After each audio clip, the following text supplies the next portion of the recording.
नमस्कार साथियों। तो आज है 20 मार्च 2026। दोस्तों, बाजार आज पॉजिटिव में जरूर था, बट मूवमेंट आज डाउनवर्ड था। मतलब शुरू में जितना गेन किया था सारा गेन खो के आज निफ्टी 50 क्लोजिंग दिया 23,114 पॉइंट पे, सिर्फ 0.49% गेनिंग के साथ। अभी मार्केट में सच कहूं तो बहुत सारे चीज चल रहा है, एक एक करके जानकारी शेयर करूंगा आपके साथ, जो कि मार्केट के लिए बहुत वाइटल है। तो रिक्वेस्ट करूंगा आप सभी को, प्लीज वीडियो को बिना स्किप के पूरा अंत तक जरूर देखना दोस्तों। ओके, आइए सबसे पहले चेकआउट करते हैं आज भारत की एक बहुत इंपॉर्टेंट इकोनॉमिकल डेटा, विदेशी मुद्रा भंडार यानी फॉरेक्स रिजर्व की डेटा आउट हुआ था। अच्छा, लास्ट वीक पे भी हमने देखा था भारत की फॉरेक्स रिजर्व में थोड़ा सा डिक्लाइन हमें देखने को मिला था। इस बार भी थोड़ा सा गिरा है, 7.05 बिलियन डॉलर गिर के टोटल अभी भारत के पास जो टोटल फॉरेक्स रिजर्व है 709.76 बिलियन डॉलर। अब देखिए, ये बहुत ज्यादा सोचने वाली बात नहीं है क्योंकि कम ज्यादा होता रहता है, ठीक है। बट उसके बाद जो दूसरा डेटा है ये सच में थोड़ा सा वीक रहा, और ये भी एक वजह है कि अभी गिफ्ट निफ्टी थोड़ा सा नीचे चल रहा है। देखिए, कोर सेक्टर, भारत की जो कोर सेक्टर की डेटा आउट हुआ फरवरी महीने की, और ये डेटा पिछले 3 महीने की लोएस्ट पॉइंट पे आ चुका है गेन, जबकि जनवरी पे अच्छा था। इस बार सिर्फ भारत की कोर सेक्टर ग्रोथ 2.3% रहा, जबकि जनवरी के महीने पे ये ग्रोथ था 4.7% इन जनवरी, और इस बार फरवरी पे रहा ईयर ऑन ईयर बेस पे सिर्फ 2.3%। तो मतलब जो भारत की कोर सेक्टर आउटपुट की जो ग्रोथ है वो बहुत ही कम हो गया। अब देखिए, प्रॉब्लम क्या है पता है? प्रॉब्लम ये नहीं है कि फरवरी पे कम हुआ है, प्रॉब्लम यहाँ पे है अगर फरवरी में इतना कम हो सकता है तो मार्च में क्या होगा, ये मेन प्रॉब्लम है, ठीक है। सो लेट्स से आगे क्या होता है। अच्छा, नेक्स्ट आ जाइए, एक और रिपोर्ट आपके इंडस्ट्री पेपर की तरफ से। India's installed energy storage capacity to hit 346 gigawatt by 2033। Bharat ने जो आज एनर्जी स्टोरेज कैपेसिटी इंस्टॉल कर रहा है वो 2033 पे 346 GWH तक पहुंच जाएगा। तो काफ़ी हद तक आप कह सकते हो कि यहाँ पे बढ़ जाएगा भारत की जो एनर्जी स्टोरेज कैपेसिटी। ओके, सो ये तो अच्छी बात है। अभी फिलहाल आप देख सकते हो 92 पॉइंट GWH पे चल रहा है लगातार। यहाँ पे काम तो ठीक ठाक ही चल रहा है पावर सेक्टर में, खास करके भारत में। अच्छा, एक और रिपोर्ट आप जरा देखिए, aluminium price recover as market weight disruption and weaker demand. Aluminium price increase हुआ, एल्युमिनियम नहीं सिर्फ, आज मैं कहूँगा मेटल सेक्टर भी थोड़ा सा रिकवर किया है। मतलब चाहे गोल्ड की बात करें, सिल्वर की बात करें, कॉपर की बात करें, बट ये सुबह की स्टोरी है, अभी स्टोरी कुछ अलग ही बात कह रहा है, आगे आपको पता चल जाएगा। अच्छा, नेक्स्ट रिपोर्ट दोस्तों, आपको पता होगा परसों रात को एफएमसी मीटिंग आउटकम हुआ था। कल हमने दिखाया था कि ईसीबी मतलब यूरोपियन सेंट्रल बैंक या बैंक ऑफ जापान की पॉलिसी मीटिंग आउट हुआ था। उसमें ये सारे केस में अनचेंज रखा गया था पॉलिसी रेट। और आज दोस्तों रशिया की जो सेंट्रल बैंक है उसका भी पॉलिसी मीटिंग आउटकम निकला और 50 बीपीएस तक यहाँ पे कट किया है। बट ये भी फैक्ट है कि जब 2022-23 में ये जंग काफी हाई इंटेंसिटी के साथ चल रहा था, तब हमने देखा था रशियन सेंट्रल बैंक ने जो रशिया की पॉलिसी रेट हाइक करते करते 15% तक, मतलब सॉरी 15% की बहुत ऊपर पहुंच गया, जबकि आज 50 बेसिस पॉइंट कट करने के बाद 15% पहुंच चुका। आप समझ पा रहे हो ना कि कितना ऊपर आज भी है। और दूसरी फैक्टर दोस्तों, ये बहुत लोगों को पता नहीं है, आप भी थोड़ा जान लीजिए। ये जो वॉर चल रहा है, ये जो वॉर चल रहा है ना, ये वॉर हो सकता है दुनिया के लिए बहुत बुरा रहा। मतलब दुनिया की इकोनॉमी स्ट्रगल कर रहा है, बट एक देश को दोस्तों सबसे सबसे ज्यादा, जिसको आप कह सकते हो कि बेनिफिट पहुंच रहा है, वो है रशिया। आप पूछेंगे कि सर कैसे कैसे कैसे, ये भी बताइए कैसे। अब ध्यान से मेरे बात को सुनना। दुनिया की जो मोस्टली ऑयल एक्सपोर्टर है वह आपके गल्फ कंट्रीज, ठीक है। अब गल्फ कंट्रीज से ऑयल एक्सपोर्ट नहीं हो रहा है, सप्लाई नहीं मिल रहा है, डिस्टर्ब चल रहा है। अब दुनिया को डिमांड तो बढ़ रहा है ना, डिमांड तो कभी कम नहीं होगा, डिमांड बढ़ रहा है। गल्फ कंट्रीज के बाद सबसे बड़े एक्सपोर्टर है रशिया। और रिसेंटली हमने देखा था सिचुएशन को बेस करके, वॉर के कारण रशिया के ऊपर जो यूएस ने सैंक्शन लगाया था पिछले कुछ सालों से, उसको लिफ्ट कर लिया। रशिया के लिए सोने पे सुहागा।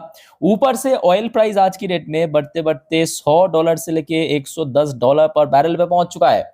मतलब एक तो रशियन क्रूड की डिमांड बढ़ रहा है, ऊपर से प्राइस भी बढ़ रहा है।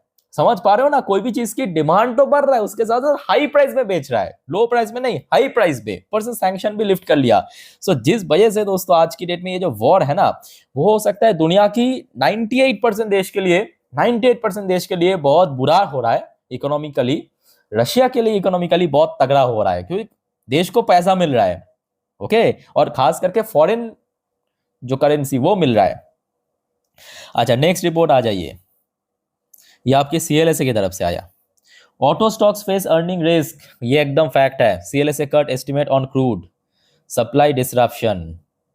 ऑटो कंपनीज, जिस वजह से आई थिंक आप लोगों ने भी नोटिस किया होगा, ये जंग चल रहा है पिछले 3 हफ्तों से बहुत नीचे आ चुका है। सब सारे जो आपके ब्लू चिप ऑटो कंपनी की शेयर, क्या मारुति सुजुकी, क्या Tata motor passenger, commercial, Mahindra, Eicher, Bajaj, TVS, सारे के सारे शेयर बहुत नीचे आ चुका है, ठीक है। और ये वॉर अगर आगे कंटिन्यू हुआ, बैंकिंग सेक्टर के साथ साथ ऑटो सेक्टर भी फंसेगा। अच्छा, उसके बाद आ जाइए एक और रिपोर्ट आरबीआई की तरफ से। यहाँ पे बेसिकली कुछ रूल्स एंड रेगुलेशन को अनफॉलो करने या थोड़ा वायलेशन करने के कारण आरबीआई ने एचएसबीसी के ऊपर पेनल्टी इंपोज किया। अब आ जाइए मेन इंपॉर्टेंट रिपोर्ट। ये रिपोर्ट आ रहा है दोस्तों आज सऊदी अरबिया की तरफ से। सऊदी अरबिया की तरफ से रिपोर्ट के हिसाब से कि अगर base case scenario, worst case scenario नहीं, वर्स्ट केस तो छोड़ ही दीजिए, वो तो कितना खराब हो सकता है, बट अगर बेस केस सिनेरियो भी रहा, सऊदी अरब के हिसाब से ऑयल प्राइस $180 पर बैरल तक पहुंच सकता है लेट अप्रैल। मतलब ये वॉर अगर अप्रैल तक सस्टेन कर गया, क्योंकि अभी मार्च की आज 20 तारीख है और 10-11 दिन बाद अप्रैल आ जाएगा, तो ये अगर अप्रैल की अंत तक भी चला गया तो ऑयल प्राइस आज की डेट में जो $100-110 पर बैरल पे चल रहा है, वो बढ़ते बढ़ते $180 पर बैरल पे भी पहुंच जाएगा। वैसे दोस्तों आप क्या सोचते हो इस बारे में, कमेंट करके बताइए। अब जो रिपोर्ट आपको मैं दिखाना जा रहा हूं दोस्तों, लिटरली आपका होश उड़ जाएगा। और ये मैं नहीं कह रहा हूं, ये जो मैं इस वीडियो की थंबनेल पे मेंशन किया हूं ना कि 2008 रिपीट हो सकता है। 2008 में क्या हुआ था याद कीजिए, फाइनेंशियल क्राइसिस, रिसेशन, मंदी। अब यहाँ पे रिपोर्ट आ रहा है मूडीज की चीफ इकोनॉमिस्ट की तरफ से, कोई छोटे मोटे व्यक्ति नहीं, मूडीज की जो चीफ इकोनॉमिस्ट मार्क जंडी की तरफ से। इन्होंने कहा राइजिंग क्रूड प्राइस में पुश यूएस टुवर्ड रिसेशन। ये जो क्रूड ऑयल की प्राइस में बैक टू बैक तेजी हमें देखने को मिला, ये यूएस इकोनॉमी के लिए खतरा है और यूएस इकोनॉमी को रिसेशन पे पुश कर सकता है, मंदी पे पुश कर सकता है। आप कहेंगे सर इसमें हमें क्या लेना देना? लेना देना तो है भाई। यूएस के साथ भारत, सिर्फ भारत ही नहीं, यूएस के साथ जिन जिन देशों की व्यापार होते हैं सब पे इम्पैक्ट आएगा। क्या चाइना, क्या भारत, क्या यूरोपियन कंट्रीज, क्या ऑस्ट्रेलिया, जिन जिन देश यूएस के साथ व्यापार करते हैं सब दोस्तों यहाँ पे इम्पैक्ट पड़ेगा। Okay, so let's see.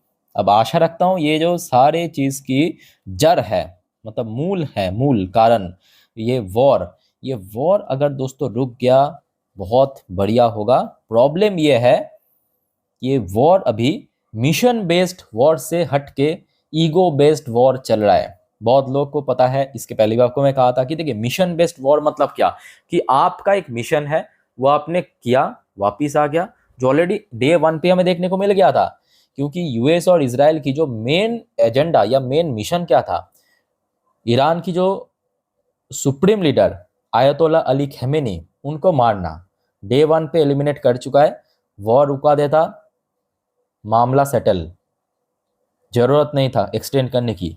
अब एक्सटेंड करके ना आगे जा पा रहा है ना पीछे आ पा रहा है, दोनों ही पक्ष लड़ रहा है। ईरान भी लड़ रहा है, इजराइल भी लड़ रहा है, यूएस भी लड़ रहा है, कोई किसी को 1 इंच जगह देने वाला नहीं है। फंस कौन रहा है? पूरा दुनिया।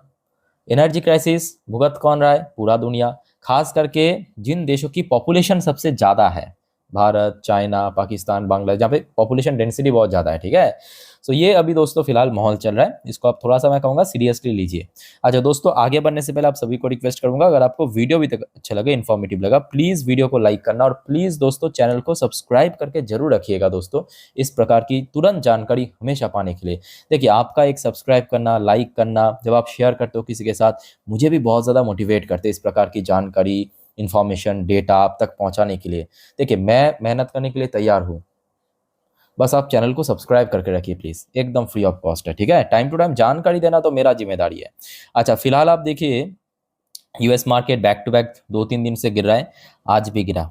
अभी यूएस में लोकल टाइम 12:55 पे डॉ जोन्स की पोजीशन दोस्तों आपने आई थिंक ही देखा होगा, मैं सेकंड लास्ट वीडियो ये वाली वीडियो पे, आप देखिए ये वाली वीडियो, तब यूएस मार्केट खुला था, ठीक है। उस टाइम पे भी आपको मैं थोड़ा सा हिंट दे दिया था कि आज भी मार्केट कहीं ना कहीं वीक चल रहा है। और दूसरी तरफ नैस्डैक की पोजीशन भी आप देख लीजिए, 1.30% नीचे, और सडनली क्रूड ऑयल फिर से बढ़ने लगा। आज सुबह फिर भी एक राउंड फिगर में आ गया था गिरते गिरते, लगभग $106 पर बैरल में चल रहा था शाम तक भी।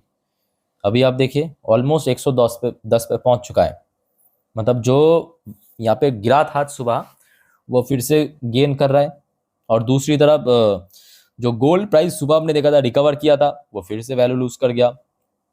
गोल्ड की प्राइस फिलहाल 0.5% नीचे, सिल्वर भी नीचे आ चुका है हुबाहू। सिल्वर भी कुछ टाइम आपको मैं आज दिन की फर्स्ट वीडियो में दिखाया था ना, याद है, $71-72 पर आउंस पे चल रहा था। अभी देखिए बिलो 70 आ चुका है, 2% गिरावट के साथ, एकदम रियल टाइम डेटा आपको मैं दिखा रहा हूँ। अच्छा फिर आ जाइए, इंडियन करेंसी की वैल्यूएशन सबसे वर्स्ट फेज से गुजर रहा है, सबसे वर्स्ट फेज से। और यहाँ पे मैं कहूँगा ना सरकार कुछ कर सकता है, ना भारत की सेंट्रल बैंक आरबीआई कुछ कर सकता है, क्योंकि यहाँ पे जो मैटर है ना, जो मैटर वो दोस्तों भारत के हाथ में नहीं है, मतलब भारत सरकार के हाथ में नहीं है, ना भारत की सेंट्रल बैंक के हाथ में है। ये सारा मैटर दोस्तों ऑयल के साथ जुड़ा हुआ है। अभी क्या रहा है, ऑयल प्राइस बढ़ रहा है, जिस वजह से क्या हो रहा है, यूएस डॉलर की जो इंडेक्स है वो लगातार बढ़ रहा है। ऑयल प्राइस बढ़ रहा है जिस वजह से यूएस डॉलर इंडेक्स बढ़ रहा है। और उसके अगेंस्ट में जितने भी करेंसी, सिर्फ भारत की करेंसी नहीं, आई डोंट नो कि आप लोग कितना फॉलो करते हो बाहर की करेंसी, सारे करेंसी वैल्यू दोस्तों गिर रहा है, सारे करेंसी वैल्यू गिर रहा है इक्वली, ठीक है। तो ये है मेन कारण। तो फिलहाल आप देख सकते हो ऑल टाइम लो पे, और जिस दिन वॉर रुक जाएगा ना, देखना सडनली जो करेंसी की वैल्यूएशन एक धक्के में 2 से 2.5% नीचे गिर जाएगा, मतलब वैल्यू बढ़ जाएगा, प्राइस गिर जाएगा वैल्यू बढ़ जाएगा, ठीक है। तो ये भी फैक्ट है। तो जिस वजह से मैं बार बार आपको कह रहा हूं कि ये वॉर किसी भी तरीके से रुकना जरूरी है, जरूरी है। अच्छा फिलहाल जो इंडियन कुछ कंपनी यूएस में लिस्टेड है, जैसे कि विप्रो एडियर वर्शन थोड़ा थोड़ा नीचे ही चल रहा है। इन्फोसिस की एडियर वर्शन की पोजीशन फिर भी अच्छा है, मैं कहूँगा फिर भी अच्छा है, 1.42% पॉजिटिव में। और कुछ बैंक्स भी आप देख लीजिए, जैसे कि आईसीआईसी बैंक 2.16% नीचे, और आपके एचडीएफसी बैंक की एडियर वर्शन लगभग 2.22% नीचे चल रहा है। तो फिलहाल नीचे ही चल रहा है। अच्छा अब आइए देख लेते हैं फिलहाल हमारे गिफ्ट निफ्टी फ्यूचर की मूड किस तरफ है। एक बार मैं आपको रिफ्रेश करके दिखाता हूँ, जस्ट अ मिनट। रिफ्रेश हो गया, ये देखिए ये देखिए ये देखिए ये देखिए, एग्जैक्टली 10:28 पे कितना दिख रहा है, 22,917 पॉइंट पे। मतलब आज दोपहर को जब हमारे निफ्टी 50 क्लोजिंग दिया तो उस टाइम पे गिफ्ट निफ्टी की जहां पे क्लोजिंग हुआ था वहां के हिसाब से 216 पॉइंट नीचे। और कितना फास्ट पेस में दोस्तों ये ड्रॉप हो रहा है पता है, ये देखिए मैं आपको दिखा रहा हूँ, जस्ट अ मिनट आप देखते जाइए। ये देखिए ये आपकी आज दिन की तीसरी वीडियो, जब मैं रिकॉर्ड है तब कितना नीचे था, ध्यान से देखना, 170 पॉइंट डाउन, प्रॉपर्ली थंबनेल पे मेंशन कर दिया था। और अभी कितना डाउन चल रहा है देख लीजिए, 216 पॉइंट डाउन, और ज़्यादा वैल्यू नीचे आ चुका है ना। सो अभी ये सच है कि देखिए ये वॉर जब तक ना खत्म होगा, ऐसे ही वॉलेटाइल मार्केट या हाईली वॉलेटाइल मार्केट होगा। और खास करके टोटली अनसर्टेन, मतलब 2 दिन बाद क्या होगा वो तो बहुत दूर की बात है, पता ही नहीं आपको कि 2 घंटा बाद क्या होगा। अच्छा भी हो सकता है कुछ, अगर ऐसा खबर आ गया, बहुत खराब भी हो सकता है। ओके सो जो भी आएगा अपडेट मैं आपको दे दूंगा, जानकारी time to time, don't worry. वैसे अच्छा वैसे आज जो एक्सपेक्टेशन था वैसा ही हुआ है, एफआईएस तो बेचेगा ही, एफआईएस और क्या करेगा। आप अगर एफआईएस की जगह होता आप भी बेचते, 5,518 करोड़ आज बेच के निकल गया। डीएस ने आज खरीदा 5,706 करोड़ की शेयर। ओके अच्छा दोस्तों एक और बात देखिए, अभी जियोपॉलिटिकल के ऊपर तो बहुत सारे अपडेट है, ठीक है, जो आपको मैं नेक्स्ट वीडियो में दूंगा, मतलब रात की 12 बजे की वीडियो, नेक्स्ट वीडियो मिस मत करना। आप अगर जल्दी सो जाते हो कोई दिक्कत नहीं है, चैनल को फॉलो करके रखिए, मिल जाएगा आपको सुबह, बस चेक कर लेना जरूर, ठीक है। और वैसे आज TA35 मतलब इसराइल की टॉप इंडेक्स आज पॉजिटिव में क्लोजिंग दिया। ओके ये सब चल रहा है मार्केट में। अच्छा दोस्तों अब मेरे बात को ध्यान से सुनना, देखिए कल परसों बाजार क्लोज है, फिर से आपको सोमवार के दिन बाजार ओपन होता हुआ नजर आएगा, ठीक है। सो खास करके देखिए कल जो भी अपडेट आएगा मैं आपको सब दे दूंगा यहाँ पे। और संडे के दिन दोस्तों खास करके सबसे इंपॉर्टेंट, क्योंकि संडे के दिन मैं आपको अगले हफ्ते कौन कौन सी इवेंट है, कौन कौन सी इकोनॉमिकल डेटा आउट होगा, या कौन कौन सी शेयर इंपॉर्टेंट है, मोस्ट इंपॉर्टेंटली जियो पॉलिटिकल जितने भी अपडेट है सारे दे दूंगा अगले हफ्ते के लिए, ठीक है। सो संडे वाली एक भी अपडेट मिस मत करना। चैनल को फॉलो नहीं किया, सब्सक्राइब नहीं किया तो करके रख दीजिए फटाफट। और बाकी कोई कंफ्यूजन है कमेंट करके पूछिए। मिलते हैं नेक्स्ट वीडियो में। वीडियो को वाइंड अप करता हूँ। टेक केयर, बाय बाय, जय हिंद।